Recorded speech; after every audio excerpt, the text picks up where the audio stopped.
Bonjour. Bonjour à tous.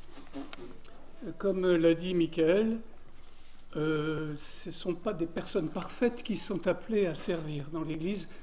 Comprenez ma présence ici. Alors, pour le message du jour, je vous laisse le découvrir progressivement en lisant dans Galates 5, 22, 23.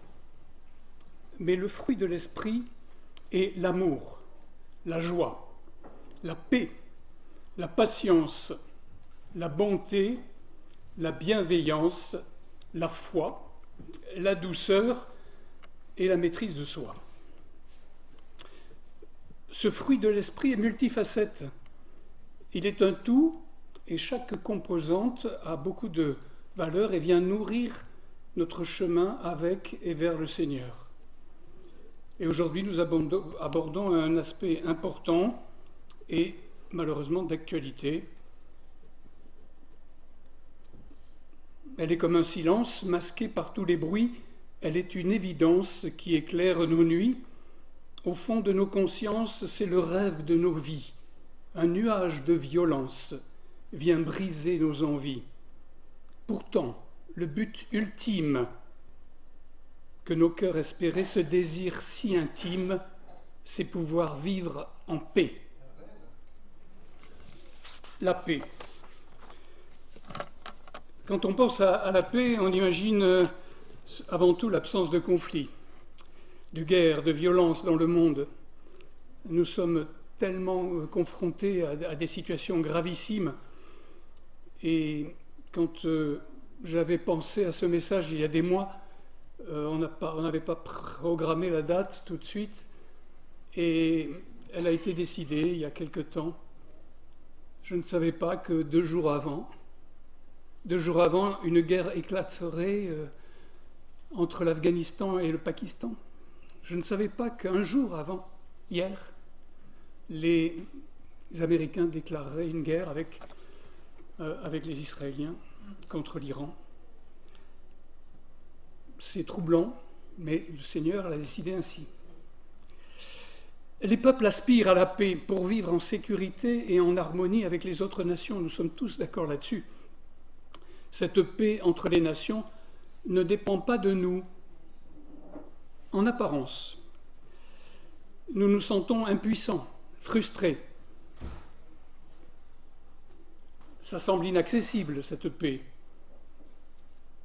Cette situation entretient en nous une rancœur, une lourdeur, parfois du rejet des autres et même des dirigeants politiques. On reporte sur eux tous les malheurs du monde, tous ces conflits.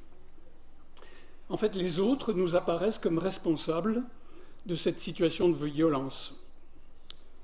Mais dans ce contexte, il est légitime de se poser la question, où est la fameuse paix, la paix du Seigneur ? Il faut reconnaître qu'à notre niveau, nous ne la percevons pas non plus. C'est vrai que quand on pense un peu aux conflits dans la vie quotidienne, entre voisins, les conflits dans la rue, quand on est au volant de la voiture, les conflits malheureusement aussi dans les familles, entre générations, et à l'intérieur du couple. Ce n'est pas toujours la guerre ouverte, mais la rivalité, les concurrences, les violences parfois.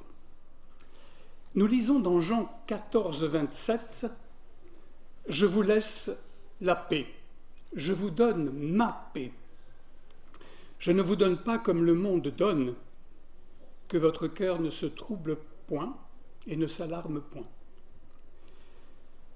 Cette paix si difficile à obtenir dans le monde, à l'échelle mondiale, nous pouvons commencer à la demander au Seigneur pour la laisser régner dans notre cœur. Alors en effet, il y a des blessures anciennes, il y a des plaies non cicatrisées, des souvenirs que l'on rabâche qui nous empêchent de la sentir. Cette paix profonde, elle nous paraît impossible. Alors pour laisser régner la paix, est-ce que je vais vous trouver la solution ? La première étape, à mon avis, c'est le pardon. Comment peut-on vivre en paix quand on rumine, quand on regrette, quand on en veut à quelqu'un qui nous a blessés ou quand on ressasse nos propres erreurs.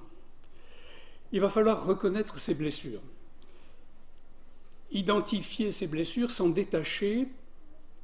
Parfois, ce sera au prix d'un travail long, accompagné par un psychologue chrétien.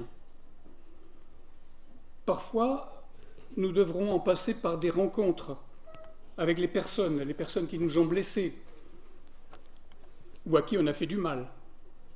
Pardonner demande et constitue un processus assez long, difficile, mais libérateur. Dans beaucoup de cas, il risque d'être impossible de parler à la personne, hein, parce que le temps a passé, et nous devrons remettre ces problèmes à Dieu, sachant que ce qui s'est passé est passé. Aujourd'hui est un jour nouveau. Alors ce qui peut nous guérir, bien sûr, c'est le Seigneur. Le sacrifice de Jésus à la croix nous a guéris. Jésus est devenu par un acte divin péché à notre place. Mais il était blessé pour nos péchés, brisé pour nos iniquités. Le châtiment qui nous donne la paix est tombé sur lui. Et c'est par ses meurtrissures que nous sommes guéris. Dans Ésaïe 53, 5.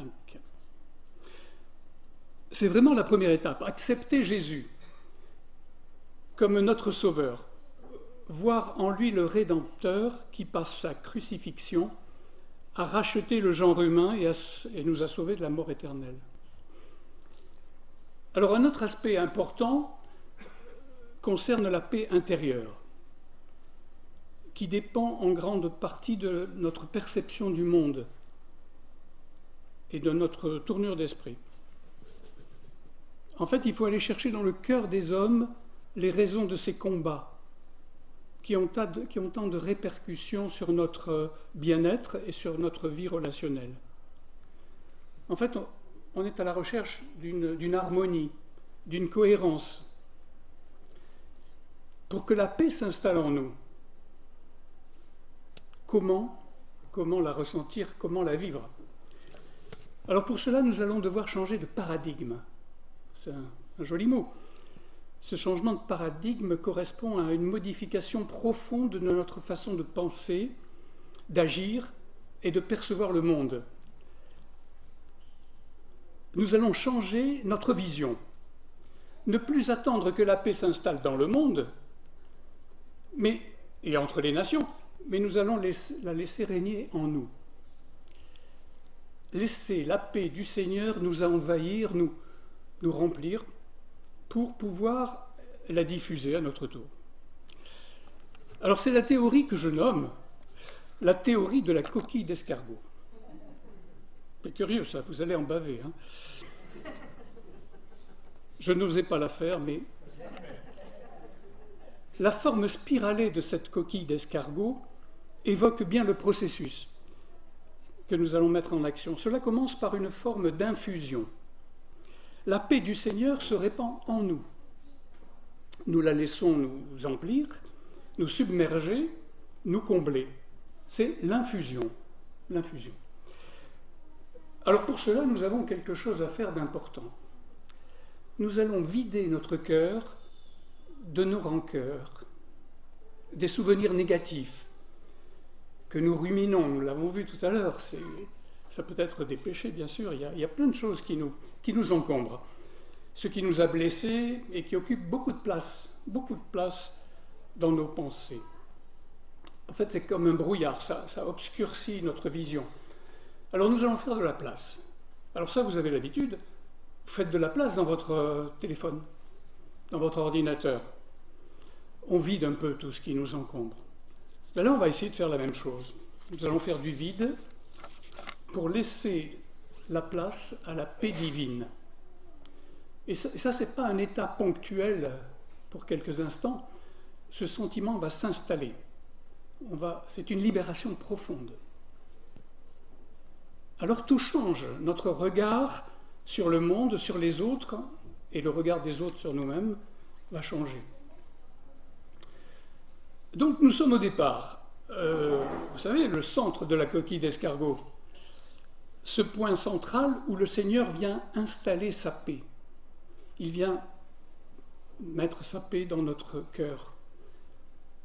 Cet état de plénitude, il se caractérise par l'absence de mais. Mais. Vous savez, tous ces mais que l'on ajoute, vous avez sûrement entendu cela. Oh, dis donc, j'ai passé un bon week-end, hein, mais il a fait trop chaud. Je suis allé au restaurant, j'ai bien dîné, hein. Oh, mais le serveur était désagréable. On en a tellement inventé des mais comme ça. Mais la paix du Seigneur n'est pas contrariée par des mais. Sa paix est rayonnante, envahissante. Elle nous comble. Et dans cet état de plénitude, notre vie est changée. Elle déborde, cette paix. Et elle déborde même dans notre entourage. C'est l'effet que l'on peut voir de l'extérieur. Après cette fameuse imprégnation, cette infusion, eh bien, elle va se diffuser. Les personnes proches de nous peuvent la ressentir.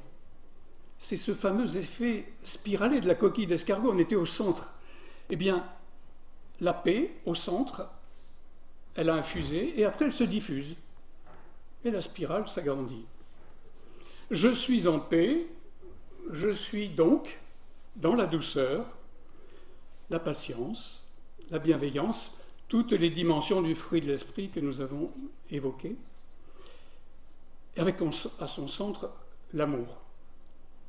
Cet amour que l'on destine d'abord à soi-même, pour mieux le déverser sur les autres. Alors, bon, vous allez me dire, mais comment faire? C'est beau cette spirale.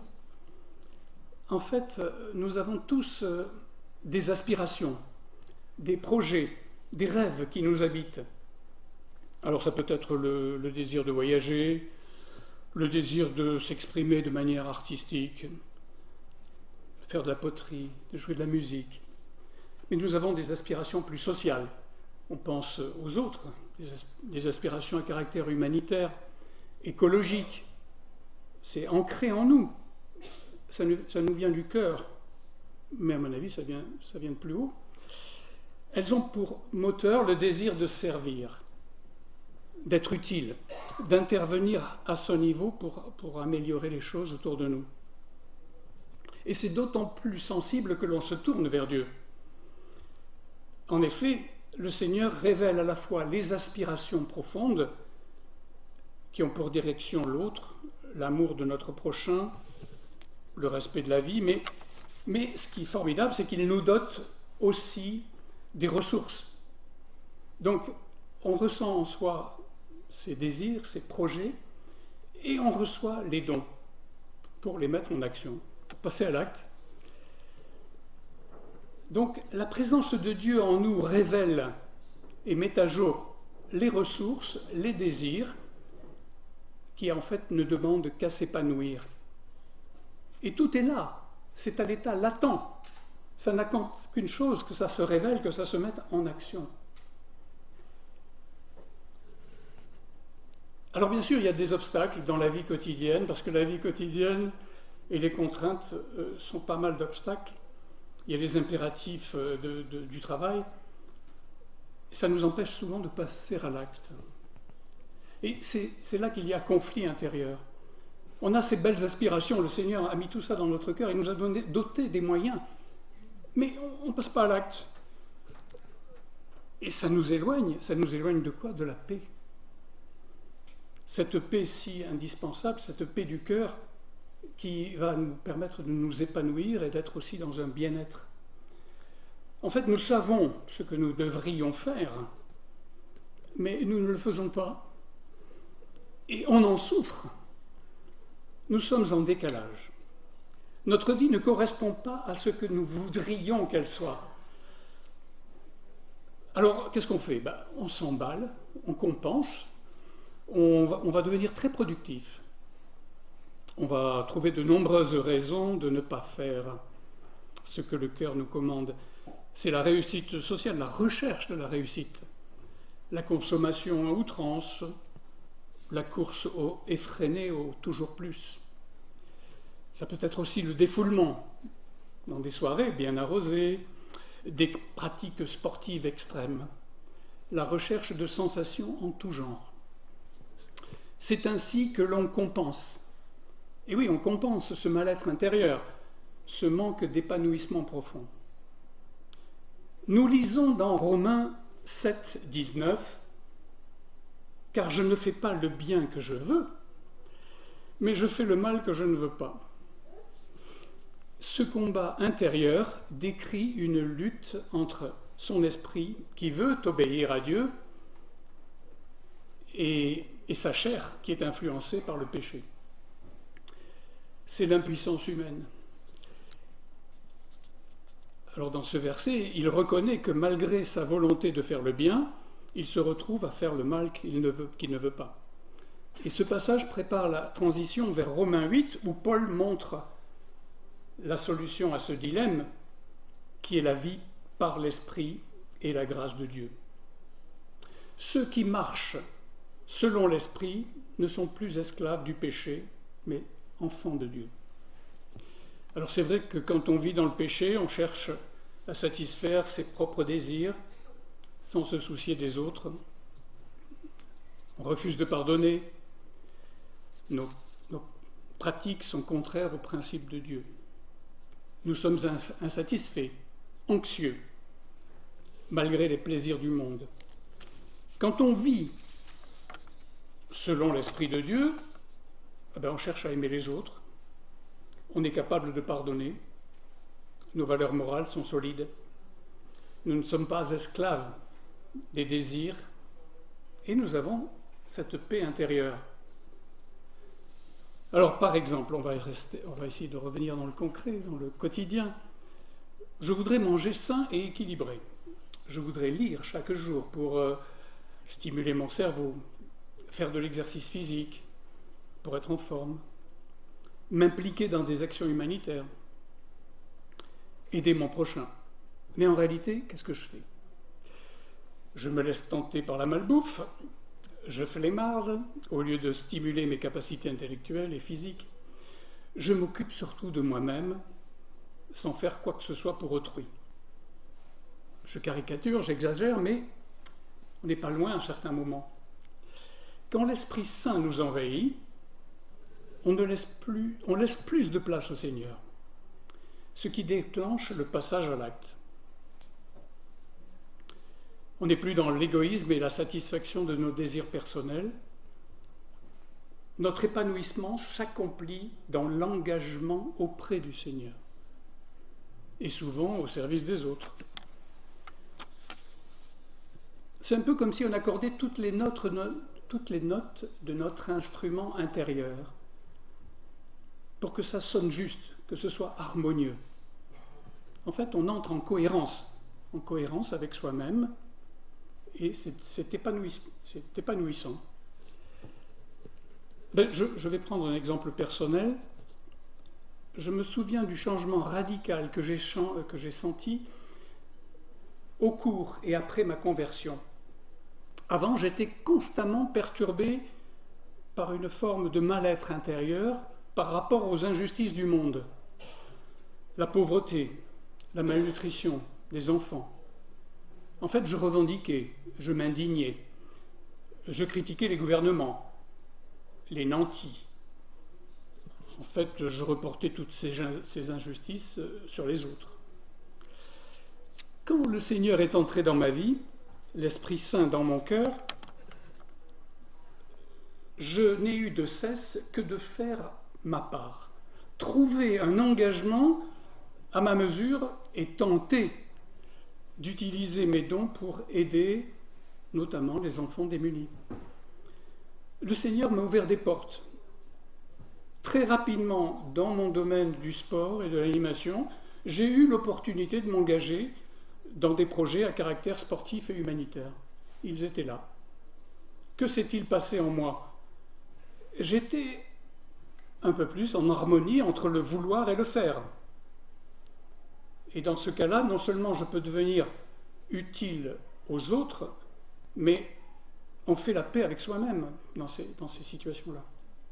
Et avec le Seigneur qui a mis dans notre cœur ce qui est important. Je vous laisse la paix, je vous donne ma paix.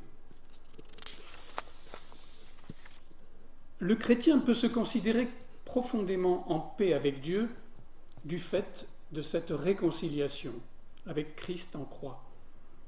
À partir de son ascension et ayant quitté le monde, il nous laisse sa paix. Nous sommes les garants de la paix, dans la paix de ce monde. Et nous avons une responsabilité de réconciliation de la paix dans le monde. Le sang de Jésus versé à la croix efface notre dette, notre péché, et trace un chemin de réconciliation avec Dieu. Je vous laisse ma paix pour que nous la gardions dans notre quotidien pour traverser cette vie. L'apaisement intérieur met fin à nos inquiétudes. Alors refusons de céder à l'angoisse ambiante en restant dans la paix de Dieu. Gardons notre cœur pour la transmettre autour de nous. Être en paix avec soi-même, avec son entourage, et de proche en proche, elle pourra se diffuser. Tout comme la bienveillance, la douceur, la joie, l'amour, qui sont des aspects de l'Esprit Saint. Alors comment manifester la paix dans nos relations interpersonnelles ? Je pense qu'il y a une façon de communiquer qui est très importante, une communication non violente, qui est une voie intéressante. En fait, il s'agit de donner de la bienveillance, inspirer aux autres le désir d'en faire autant. Pratiquer la douceur et l'empathie, la maîtrise de soi, le non-jugement, de façon à diffuser la paix autour de soi. La paix intérieure est la condition sine qua non pour pratiquer une paix relationnelle. Je me souviens d'un temps où j'étais encore en activité en tant que prof de sport et je me trouvais face à une classe d'adolescents et une jeune fille a fait preuve d'insolence. Vous allez me dire, c'est assez courant à l'adolescence. Elle était agressive. Alors en tant que prof, j'aurais dû la recadrer, la sanctionner. Mais ce jour-là, cette attitude a provoqué en moi une réaction violente.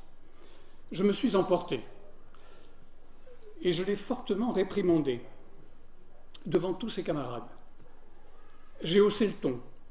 Je suis entré dans la spirale du conflit. En fait, j'ai perdu la paix intérieure. Alors cet élève avait des torts, c'est sûr. Mais en tant que maître, j'ai perdu la maîtrise. Alors, en quittant le cours, j'aurais pu me dire, bon, elle a bien mérité, hein. C'est moi le patron, j'ai fait preuve d'autorité, mais en réalité, j'étais mal à l'aise, troublé, parce que la paix m'avait quitté. J'ai ruminé. La séance suivante, j'ai réuni toute la classe et en m'adressant à cette jeune fille, je me suis excusé pour mon comportement et elle a fait de même, avec des larmes aux yeux. Tous ses camarades l'ont applaudi, nous ont applaudi. Nous avions l'un comme l'autre reconnu nos erreurs et retrouvé la paix. Avais-je perdu mon autorité ? Alors pour installer la paix, il n'y a rien de tel que le passage à l'acte. Je vais reprendre un petit exemple de la vie quotidienne. C'est avec des amis, nous nous retrouvons à la plage, très souvent le matin. Alors c'est un bon moment, dans un joli cadre. Pourtant, nous avons constaté que malgré les interdictions de fumer sur les plages, les galets sont parsemés de mégots. On a parfois l'impression de s'asseoir au milieu d'un cendrier. Alors, on peut s'en offusquer, on peut se plaindre, on peut critiquer les autres, bien sûr. le personnel de nettoyage, la mairie, enfin. Mais il y a une autre façon d'aborder le problème, c'est de se mettre en action. J'ai un ami qui est présent, que je ne citerai pas, qui a décidé de passer à l'acte. Et ayant contacté une association, il s'est impliqué pour contribuer à la lutte contre cette pollution. Alors, équipé de gants et d'un sac, je l'ai vu ramasser les mégots et d'autres déchets sur la plage. En quoi cette action peut conduire à la paix? Quand on reste dans le constat, le monde est mauvais,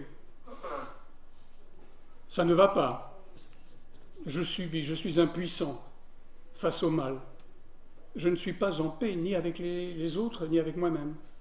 Mais dès que je commence à agir pour améliorer les choses, en faisant ma part, celle dont je suis capable, un geste simple, alors tout change. J'installe de la cohérence entre ce que je pense et ce que je fais. Dans le cas des mégots, je contribue à l'amélioration de la situation. Je fais un acte positif qui peut influencer mon environnement, mais aussi réveiller les consciences de ceux qui m'observent, des fumeurs. Il n'y a plus ce combat permanent entre ce que je voudrais et ce que je réalise. Cet acte est libérateur. La personne qui passe à l'action se sent mieux. C'est un pas vers la paix avec soi-même et avec les autres. Les autres ne sont plus des ennemis, mais plutôt des personnes qui peuvent être bien influencées par un acte constructif et révélateur. Quand on voit les autres faire le bien, ça donne envie, c'est inspirant. Un autre exemple de ma vie professionnelle, pardonnez-moi, c'est celle que je connais le mieux. Je travaillais depuis 30 ans dans un collège et je voyais autour de moi des enseignants qui étaient de mon âge ou un peu plus âgés, qui semblaient aigris, fatigués. Et je sentais moi aussi une lassitude. J'avais l'impression de tourner en rond. C'était le moment où je venais de rencontrer le Seigneur et de me convertir. Et je me posais la question de ma vie professionnelle. Je me disais que je ne pouvais pas envisager d'effectuer les 10 dernières années de ma vie professionnelle en attendant la retraite, les week-ends et puis les fins des cours. Je ne voulais pas devenir un enseignant grincheux et découragé. Et je me demandais comment je pouvais relancer ma carrière pour me motiver et vivre ce temps en accord avec le Seigneur. Des circonstances qui ne doivent rien au hasard m'ont permis de m'engager dans des projets à caractère humanitaire et sportif. La course contre la faim, le développement du jeu du pitchak dans les écoles. Ces projets m'ont permis de concilier mon travail de prof et avec mon désir de m'engager dans des actions à caractère humanitaire. Ces actions simples correspondaient à mes capacités. Ça m'a permis de mettre en cohérence mes aspirations à caractère sportif et humanitaire et mes actes dans mon travail. Tout cela en étant en harmonie avec ma vie spirituelle. En fait, j'étais en cohérence harmonique et je ne ressentais plus la même lassitude. Je n'étais pas dans un combat intérieur entre ce que je fais, ce que je pense, ce à quoi j'aspire, tous ces décalages. Et cet état, je le ressentais sans le dire, sans l'exprimer. Jusqu'au jour où ma chef d'établissement m'a interrompu. Durant une course contre la faim, elle m'a dit « Monsieur Gavrilich,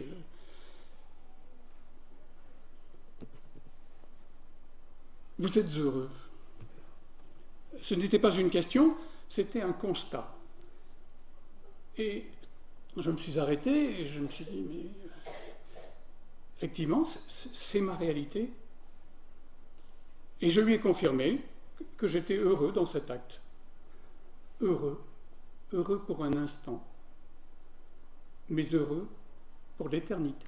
L'éternité avec le Seigneur, dans la simplicité de l'accomplissement de ce pourquoi j'étais fait à ce moment-là. nous pouvons laisser cette harmonie s'installer. Et pour cela, il faut apprendre, et nous allons tenter d'apprendre à lire le message de Christ, ce message que l'Esprit Saint inscrit en nous. Alors je vais vous laisser quelques pistes. En fait, il s'agit d'ouvrir les yeux sur nos dons. Et nous en avons tous. Parfois, nous n'arrivons même pas à les reconnaître nous-mêmes. Ce sont des personnes extérieures à nous-mêmes qui peuvent nous aider à les identifier. Parfois, elles ne sont même pas dans notre entourage proche. C'est un regard neuf qui peut repérer les dons que nous avons et que nous ne voyons pas nous-mêmes. Ensuite, il s'agit de laisser parler notre cœur. Ce cœur touché par le Seigneur nous donne la piste à suivre avec le ou les projets qui nous tiennent à cœur. Et ces projets sont essentiels à notre épanouissement. Ce qui est remarquable, et je l'ai déjà dit, c'est que les dons et les projets sont en cohérence. Le Seigneur nous dote des potentialités nécessaires à l'accomplissement des œuvres prévues d'avance. Nous voyons donc se dessiner cette cohérence harmonique qui, justement, nous apporte la paix. Alors, pour conclure, comme le dit la chanson, si tous les gars du monde pouvaient se donner la main, le monde pourrait être meilleur, mais si tous les chrétiens du monde trouvaient le chemin d'un épanouissement personnel, en laissant la paix du Seigneur entrer, régner en eux. Alors l'image de ce petit escargot dont je vous parlais tout à l'heure, avec sa coquille, prendrait tout son sens. Chaque chrétien rayonnant de la paix du Seigneur pourrait la diffuser de proche en proche et l'étendre ainsi à notre monde. Alors c'est vrai qu'au début, je vous ai dit, la paix dans le monde, la paix par rapport à des conflits majeurs, on n'en est pas responsable. Et puis je vous ai dit, mais peut-être qu'on a un rôle à jouer. Et si c'était ici le centre de cette paix, le centre dans notre cœur, cette paix qui s'installe dans notre cœur, que l'on diffuse autour de soi, et de proche en proche, de chrétien en chrétien, mais au-delà, bien évidemment. Merci Seigneur de nous guider sur ton chemin de paix et d'amour. Et je vais terminer par un poème que j'ai écrit il y a plus de 15 ans, quand le premier conflit en Ukraine s'est déclenché. Je déclare la paix tout autour de la terre, je déclare la paix à ceux qui font la guerre. Mon unique combat, je le mène sans armes, pour qu'enfin, ici-bas, ne coulent plus les larmes. Du fin fond de l'Ukraine jusqu'à la Palestine, pour que cesse la haine, les canons en sourdine. Arrêtez de tirer sur tous les innocents. Arrêtez de tuer les femmes et les enfants. Brisons cette spirale des vengeances et des haines. Que la lutte finale redevienne humaine. Donnons à notre monde un avenir meilleur. Que la paix nous inonde jusqu'au fond de nos cœurs. Je déclare la paix tout autour de la terre. Je déclare la paix comme unique prière. Merci les amis.